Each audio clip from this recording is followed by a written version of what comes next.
उत्तर प्रदेश के प्रयागराज में हुई सनसनीखेज वारदात के बाद मृतक उमेश पाल को सभी जान गए हैं, लेकिन हत्याकांड में जान गंवाने वाले यूपी पुलिस के सिपाही संदीप निषाद का परिवार अकेला पड़ गया है।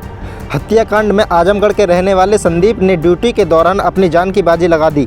उमेश पाल को मारने आए बदमाशों ने सुरक्षा में ढाल बनकर खड़े संदीप को भी अपनी गोली और बम का शिकार बना लिया और इलाज के दौरान उन्होंने दम तोड़ दिया। शुक्रवार को हत्याकांड के बाद जहां एक और प्रयागराज के स्वरूप रानी हॉस्पिटल स्थित पोस्टमार्टम हाउस के बाहर उमेश पाल के समर्थकों की भारी भीड़ जमा थी, तो वहीं इस घटना में बदमाशों की गोली से मरने वाले सिपाही का परिवार अकेले में खड़ा था। संदीप के पिता संतलाल निषाद और भाई प्रदीप निषाद के साथ चंद रिश्तेदार ही पीएम हाउस के बाहर मौजूद थे। घटना में शिकार हुए संदीप निषाद के पिता संतलाल निषाद पेशे में किसान है। संदीप अपने 3 भाइयों में बीच के थे। संदीप का परिवार पुलिस विभाग से मिलने वाले पैसे सैलरी से सिपाही संदीप अपने परिवार का पालन पोषण करते थे और छोटे भाई को पढ़ा लिखा रहे थे। अब संदीप निषाद की मौत होने के बाद परिजनों का रो रो कर बुरा हाल हो गया है। परिवार का सहारा बदमाशों के आतंक में छिन जाने से इलाके के लोग भी गमगीन हैं। संदीप निषाद की मृत्यु से दुख में डूबे पिता और भाइयों का कहना है कि हम लोग अब अपने बेटे संदीप को कभी भूल नहीं पाएंगे। वही हमारे परिवार की रोजी रोटी का एक जरिया था। लिहाजा जिला प्रशासन और मुख्यमंत्री योगी आदित्यनाथ से ये मांग है कि हमारे परिवार को आर्थिक मदद और परिवार के एक सदस्य को नौकरी दी जाए। आप एक बार ये वीडियो देखिए। और अब आप लोगों की क्या मांग है? हम लोगों की सर मांग है कि हम लोग को मुआवजा मिल जाए, एक नौकरी मिल जाए। कब शादी हुई थी आपके बेटे को, नौकरी कब पाए थे? 2018 में। अब आप लोग कभी कोई जिक्र किए थे कि हम नौकरी कर रहे हैं? कभी कोई खतरा कुछ ऐसा? खतरा की बात नहीं कभी किया। कभी नहीं। जी। अब आप लोगों की क्या मांग है? हम लोगों की मांग यही है कि मुआवजा मिले और एक नौकरी मिले परिवार जी। आप लोग को जब सूचना कैसे लगी थी आप लोगों को? यहाँ से कोई फ़ोन किया, कोई अधिकारी, तो हम लोग को पता चला। कब पता चला? जी। क्या शुभ नाम है बाबूजी आपका? संतराम निषाद।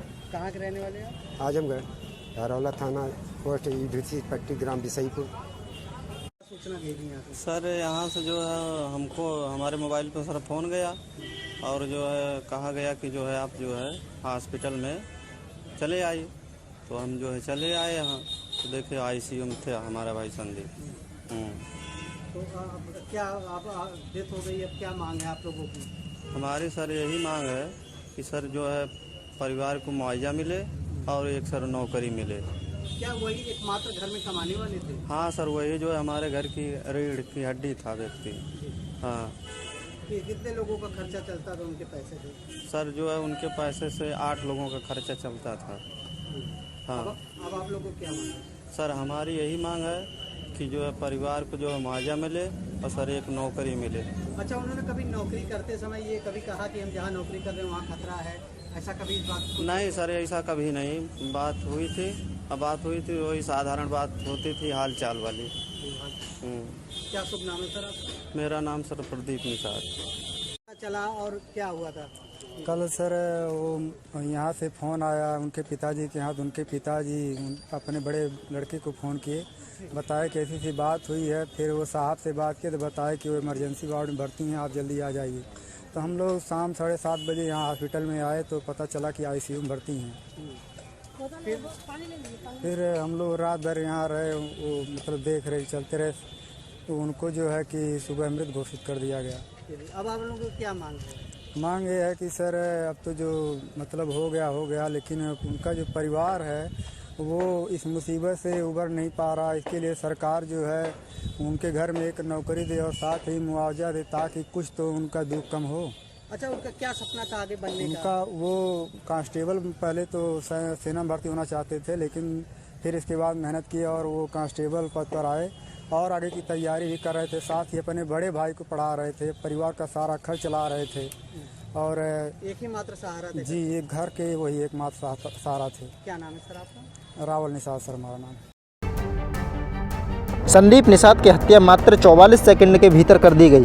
बेखौफ बदमाशों में से एक बदमाश पहले से उमेश के पास वाली दुकान में इंतजार कर रहा था। उमेश पाल के गाड़ी से उतरते ही शूटर्स ने फायरिंग शुरू कर दी। सुरक्षा गार्ड संदीप निषाद ढाल बने तो उनको भी गोली मार दी गई। घटना स्थल पर मिले सीसीटीवी फुटेज के अनुसार गोली लगने के बाद भी उमेश पाल अपने घर की तरफ भागते हैं। लेकिन बदमाश पीछा करते हुए तंग गली में घुसकर फायरिंग करते हैं और बम भी फोड़ते हैं।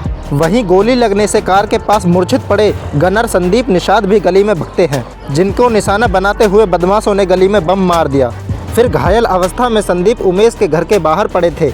मृतक उमेश पाल की भतीजी ने अपनी पीड़ा को बयां करते हुए बताया कि गोली लगने के बाद जब चाचा भागते रहे तो बदमाश उनको दौड़ाकर गोली मारते रहे। यह सब हमारी आंखों के सामने हुआ और हम चाचा को नहीं बचा पाए। राजू पाल हत्याकांड के मुख्य गवाह उमेश पाल ने हाल ही में बीजेपी ज्वाइन की थी। उमेश पाल की हत्या के बाद परिवार में कोहराम मचा हुआ है। अब परिवार को शिकायत है कि जो नेता उमेश पाल से मिलने के लिए रोजाना आते थे वह अब दिखाई नहीं पड़ रहे हैं।